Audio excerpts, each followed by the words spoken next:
Morning, everybody. How we doing today? Today we're going to talk about a guy I like a lot, and I first got back into when I was looking for Coltrane records in record stores. Hungarian guitar player by the name of Gabor Szabo, or Gabor Szabo. Not really certain. Not really heard it said a whole lot, but I think it's Gabor Szabo. Hungarian, born in Budapest in 1936. Of course, Eastern Europe was a different place in those days, and capitalism hadn't weaseled its way into all the corners of the world, and under the guise of freedom and democracy. And I'm not saying there wasn't trouble with what was happening in Eastern Europe, especially in 36 with the revolution happening in 56, post-war. He decided to move to California. I do strongly believe that capitalism meddles in the affairs of all the regions that withstand its advances until they capitulate. And one of the great ways of doing that is to make the lifestyle of America look so grand in films, in magazines. It's all just Marilyn Monroe, baby. You know, it's just fantastic. We all live like movie stars.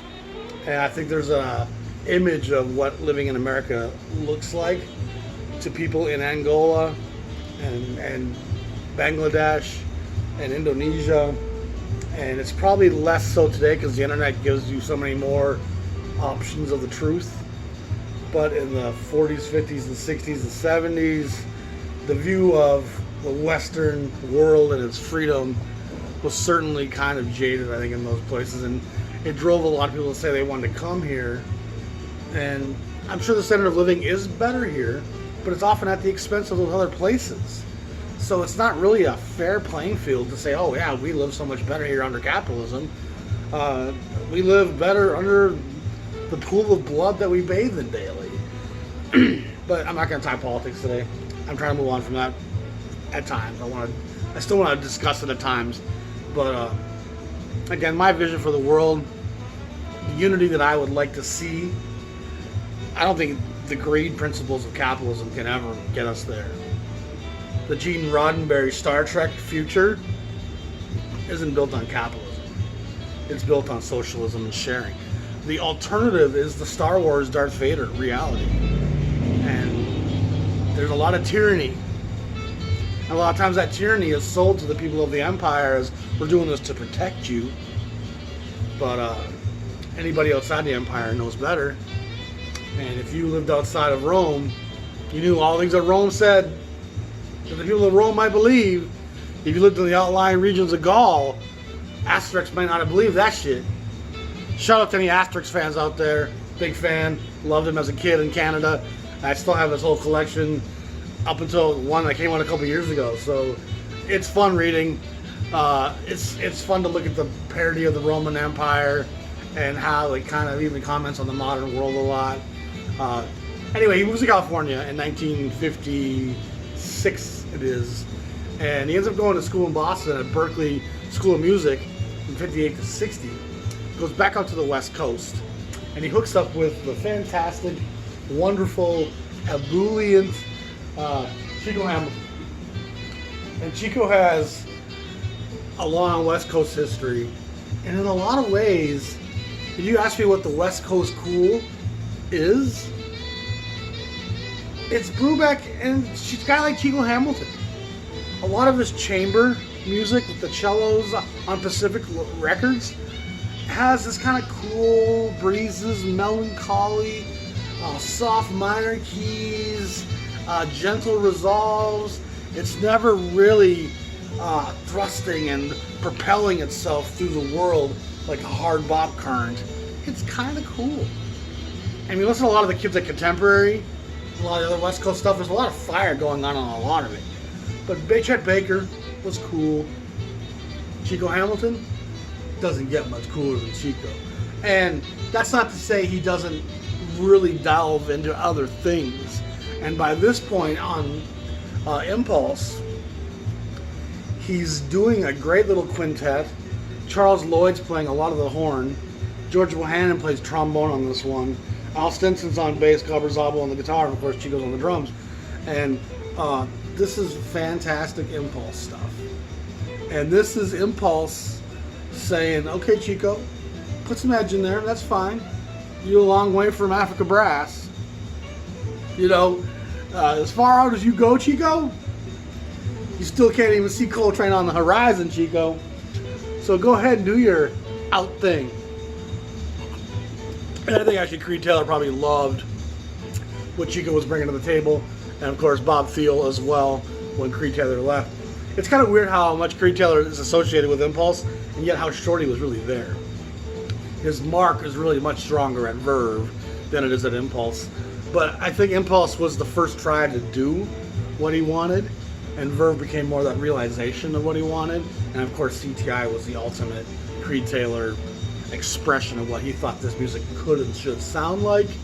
And that was always with an edge of, we need to make money with this music. I don't care if you're a black artist or a white artist, I need to polish a little bit so we can put this in people's homes. Because white folks buy records, especially expensive gatefold, glossy cover, deluxe photograph records that cost $1 more than a regular record does. So he's working with Chico, and they really do some pretty innovative stuff in a way. There's not always a lot you can really compare to some of these Chico records. Just even the lineup with the trombone, the tenor, the guitar, bass, and the drums.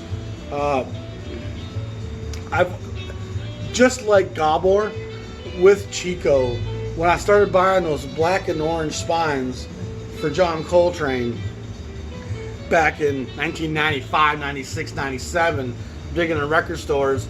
John Coltrane is one of the jazz names I knew. I was trying to grow my knowledge, so I'm digging out Coltrane.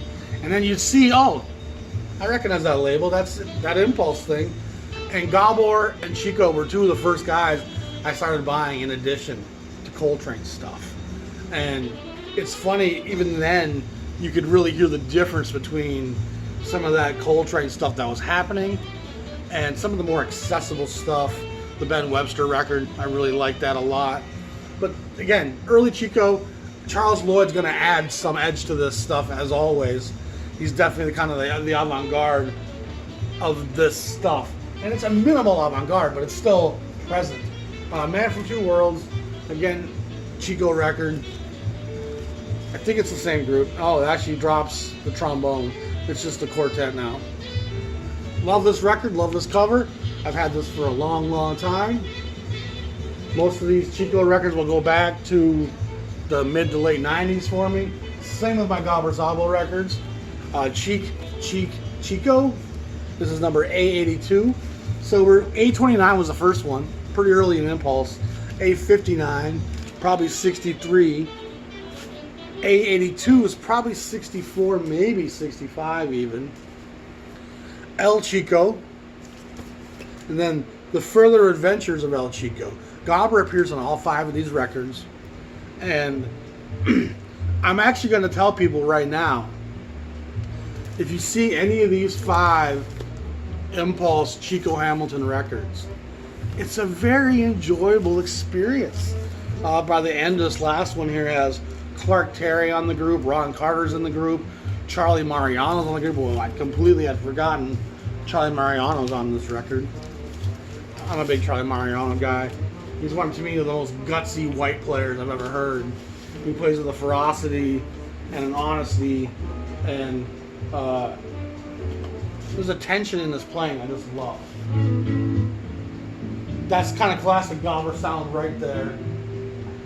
He's always got a bit of that gypsy sound in his playing, in his tone. And just like with the Gabor records, they were very comfortable doing rock, crossover, pop songs. Monday's on here. Daydream, Got My Mojo Working. Who Can I Turn To When Nobody Needs Me? The Boy With That Long Hair. Shadow Your Smile, Stella by Starlight. So it's a fairly wide range of tracks they're doing, and they're just putting this mystical,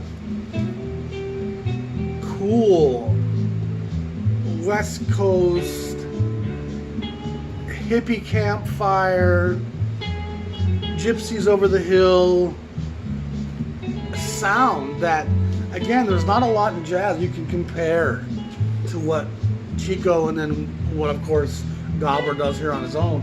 And we're going to look into Gabor's career now. A105, I think, is not the first one. Where's the first one? Or is that the first one? Maybe it is. Looks like it's the first one. So Gypsy 66. A105. I thought there was one before this, but apparently there's not. Gary McFarlane's arranging on this, and I prefer Gary McFarlane in that chair versus his own records. And actually, when it comes to all the great arrangers around jazz in the 50s and 60s, the Gil Evans, the Oliver Nelsons, Gary McFarlane actually does some stuff that I like quite a lot.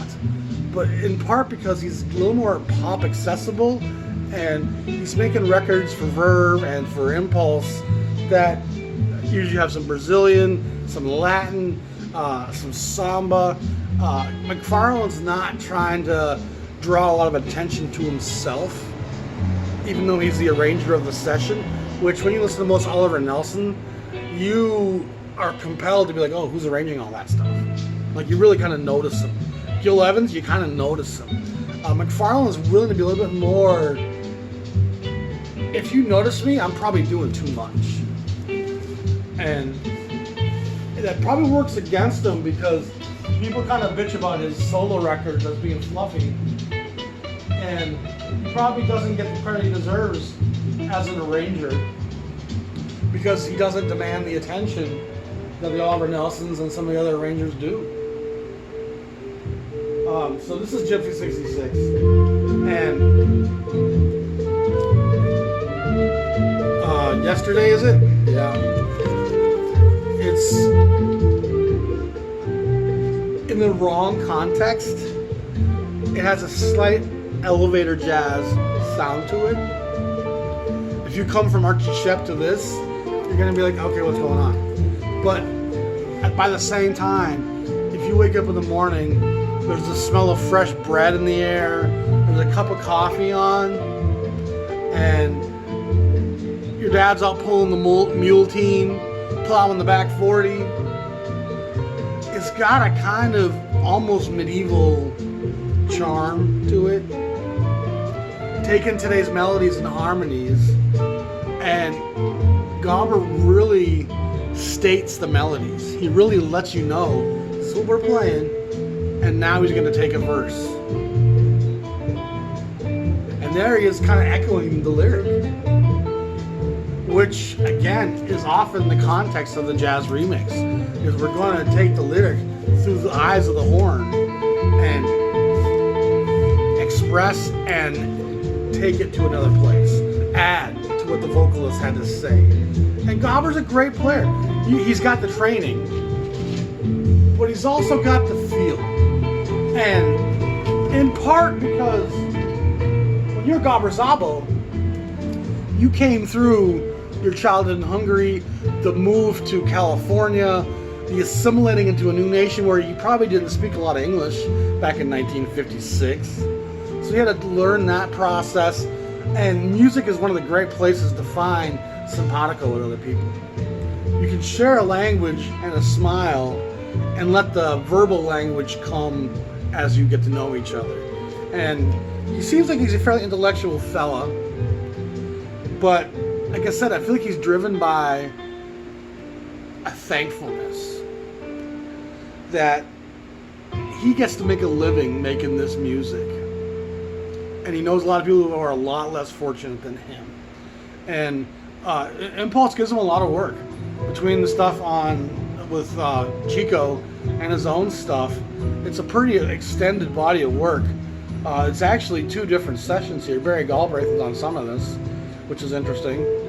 Al Stinson, Sadeo, What's It Watanabe, McFarlane's on marimba on some of it, Barry Galbraith, Sam Brown. So yeah, it's 2 different sessions, which that's interesting to me. I didn't realize that. But again, buy this record when you see it, not to be blown away by the excessive edges of it, but by the cerebral serenity of it. And remember, jazz can embody every one of the emotional moodscapes that the human condition provides us. Jazz has this breadth to it, and it can be the music you play when you're a helicopter gunship chasing an armored vehicle down a dark path. You can make that with jazz. But you can also kick back on your recliner, have the wife bring you a martini, darling. You flip the Gabor record, I want to hear Gypsy 66 again. Like, jazz needs to be able to be all the things that it is. And as long as it's swinging, and you can tap a foot and snap a finger to it, and it can make you feel something, it's jazz. And part of why some of the avant-garde stuff, to me, I have a hard time calling it jazz, because a lot of times it loses the swing, it loses the foot tappability. And for the most part, simple pattern, simple groove, space to breathe and move, that's what the brain is comfortable with. And James Brown, Count Basie, these architects of space, recognize that the spaces in between what I say are part of what the brain uses to recognize the patterns of what I just had to say. It's those spaces, those breaks that create a recognizable pattern in our brain for us to get into the groove and feel it. And boy, you listen to Ascension or some of the Pharaoh songs, there's no groove or pattern there. It's complete chaos. And I don't think jazz can be that. It can be a descendant of jazz. It can have a lot of jazz roots and origins, and is obviously linked to jazz. It's being played by guys who have grew up and cut their teeth in jazz. But it certainly crosses the line when it becomes untappable, ungroovable, undanceable. And dancing was such a huge part of the sexuality of jazz. It was always a very interwoven part of the fabric. And it's just strange to me that so many people balk at the notion that, oh, dancing's not that important. Just because you can't dance, it doesn't mean it's not jazz. Well, no, actually it does mean that. Because dancing is what jazz was all about. It was about the embrace, the sexuality, the connection, the enticement. And I also must stress, to say something is not jazz isn't saying in the same breath that it's not good. It's just saying that the term jazz, what jazz is and does, doesn't define this. This is something different, new, beyond. And I think it's okay to try to define words and to try to categorize things. It helps us understand them. It helps us recognize their place in the world. And again, it's just my 2 cents, and a lot of people are going to be like, oh, no, jazz is all that stuff. And that's fine. I'm not going to argue with you. Everyone's allowed to have their own definition of what it is. But I spent a lot of time diving into the origins, the meaning, trying to get to that point. And I spent a lot of time DJing in the black community. And I recognized the thread that linked black music of different decades together was always its danceability. That's what makes it black music. And I think that's an incredibly important point to grasp. It's got to have that we're having a good time right now. And it shows you the power of the Beatles. You know, they're just so omnipresent. This is Gary McFarlane and Gabor Szabo Simpatico. It actually comes out right next to the last one, 122, or the next one is 128. But the other are that in the streets of Paris. I'm guessing that's, I even could be New York, I guess, but I always thought it was Paris.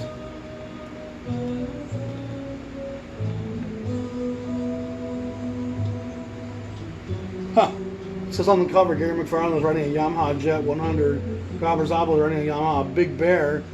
So they actually got, it looks like a sponsorship to be sitting on those bikes on that cover. That's probably New York. There's too much density in the background there. But it's a great cover, and it's an interesting record. Norwegian Wood, Nature Boy's on here, Simpatico the track, Sam Brown, Richard Davis, Joe Cucuzzo, and Tommy Lopez. Again, these records are meant for cafe consumption. If you don't have yourself a nice cappuccino and a biscuit, and you actually are chewing on a chunk of pig hide and some ribs, this probably isn't rib eating music. It's kind of beautiful and ethereal, and it might be soft, too soft for some people, but those people probably don't have a lot of gentle moments in their life.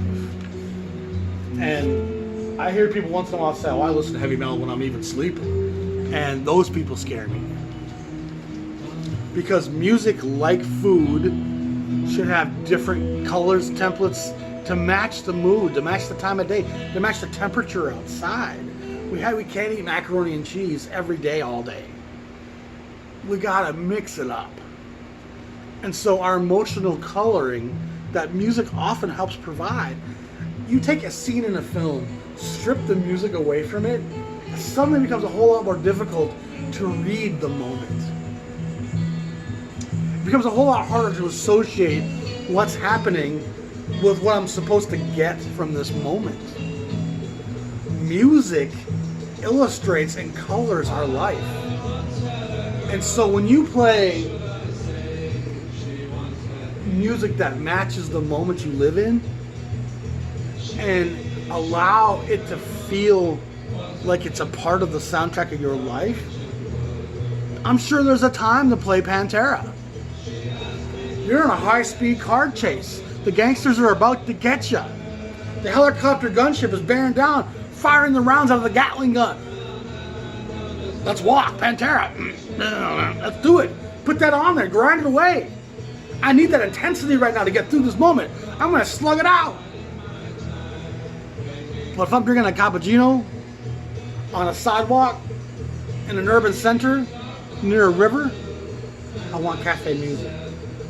And so I think people need to broaden their jazz horizons often and stop being so concerned, oh, what are people going to think if I listen to this? Is it beautiful? Maybe they'll appreciate it more than you think. You don't always have to wow people with how eccentric my music tastes are. Sometimes reach out to people and say, you know what? I think you'll be comfortable with this. Let's lounge to some jazz raga.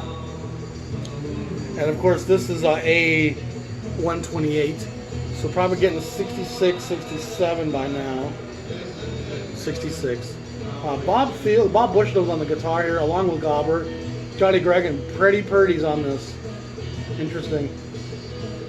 I like this record a lot, and it does have the sitar, tabla, which kind of gives it a bit of a droning world raga Indian feel to it. I love this record a lot. Wind, Sky, and Diamonds, Gabor Szabo, the California Dreamer. And again, there's some real commercial stuff on some of these records. You know, but that's, again, part of the Impulse story is, sure, we're going to let Shep, Pharaoh, and John make that out there stuff, but dang, we need some people to sell some records to allow that to be the case. And if I recall, this must be that Eric Bird of the Animals. And so is their city. This is a very personal song, so if you cannot understand it, So warm San Francisco? No, maybe not. save up all your breath and fly It is Eric Bird, yeah. airways to San Francisco, USA. Then maybe It was you'll warm San understand Francisco the nights. song. Interesting. I forgot this was on here. It's Day in the like Life's on here. the White song Rabbit, Guantanamera, for the sake of your Lucy in the own Sky. peace of mind. Again, so it's So, he's very influenced by San Francisco, rock and pop. For those of you and in Budapest, San Franciscóban találkozunk. there it is, Budapest. He also gets fascinated with guitar feedback, and he starts. There it is. That's the song I know. Yeah. Some of these records I've listened to a long time.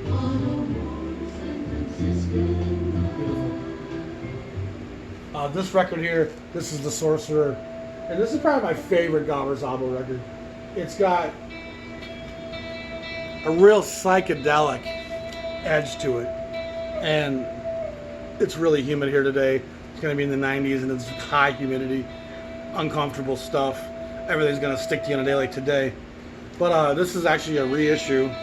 Came out in the 90s probably. And it's one I probably want to get an original of at some point, but Louis Kabak is on the bass, Hal Gordon on the percussion, Marty Morell's on the drums, Jimmy Stewart's on the guitar. It's interesting how he often has two guitar players. Probably he's letting the one guy play the rhythm while he's doing his gypsy guitar fills and licks over a lot of it. Bob Thiel was obviously a big fan and a big supporter of what he was doing, because Thiel records him a lot. And one of the surefire ways to know what a label thinks of an artist is how many sessions did they get. And Gabor got a lot of work. This is More Sorcery, 67. It follows up this last record. This was actually live at the Jazz Workshop in Boston, Massachusetts. And a little sidebar on Boston. It's got a pretty sad jazz legacy. I know George Wein of the Newport Festival is from there. Serge Chaloff was from there. Chick Corea, I believe, is from there. Gabor Szabo spent some time there. But maybe y'all can help me with this. Who are the great black jazz musicians from the Boston area? I'll sit here and wait for you to give me that answer, because Boston has a pretty bad, for being as liberal a town as it is, and they had their own issues with the Irish and the British, and there's a lot of conflict that was going on in Boston. But the blacks really weren't ever really embraced. Nice greatest hits, another great starting place, and this is a more extensive greatest hits. That is a two record affair. Gatefold. Love the cover. Love that psychedelic, smoke in the air. This you could play at a Love-In real easily. By 66, 67, he's definitely kind of Summer of Love. He's in tune with the psych movement, the hippie love movement. He's probably selling a fair amount of records to those camps, and Gabor was certainly a guy that was going to be popular on white alternative college campuses. Probably not even as much as the state universities, as the Berkeleys and the more liberal art schools. He moves to CTI in 1970. Creed Taylor brings him over, and Creed Taylor probably heard him working with Bobby Thiel over at Impulse, and he was a natural fit for what Creed Taylor was doing. And CTI numbered 6026 to 6035 are both great covers, and they're both great records. Very much, the sound does change on CTI. Promo copy. And partly why the sound changes is the groups change around him. Here he's playing with Bob James, Jack DeJohnette, Billy Cobham, Ron Carter, and Ralph McDonald. And so he went away from this sound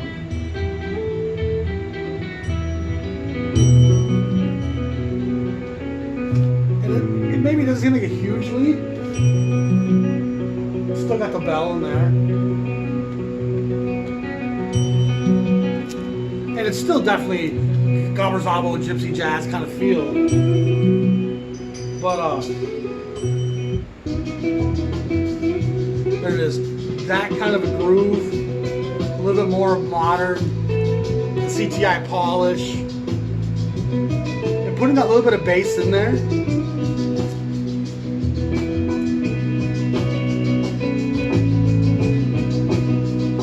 That that makes it a whole lot easier to drop that into a set somewhere and have people drink and lounge to it.